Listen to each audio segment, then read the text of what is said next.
ოპოზიციური ფრთა საკრებულოსი ვაკეთებთ ერთობლივ განცხადებას, რაც მდგომარეობს შემდეგში. ჩვენ კარგად გვესმის თუ რა რთულ ვითარებაში ჩავარდა დედაქალაქის მოსახლეობა ყვითელი ავტობუსების გაფიცვის გამო განსაკუთრებით უამინდობის პირობებში.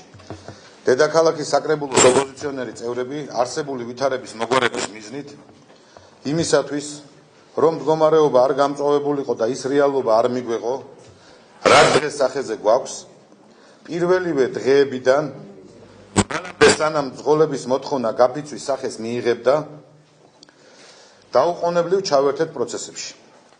სრული პასუხისმგებლობით ვაცხადებთ, რომ თუ დედაქალაქის მერი გიგი უგულავა პასუხისმგებლობით მოეკიდებოდა მძღოლების სამართლიან მოთხოვნებს, თავიდან ავიცილებდით მასშტაბურ გაფიცვებსა და სიტუაციის გამწვავებას. თუმცა ქალაქის მერისა და შესაბამისი სამსახურის უპასუხისმგებლო და გულგრილი დამოკიდებულების გამო ამ ყველაფერმა უკვე მასშტაბური ხასიათი მიიღო.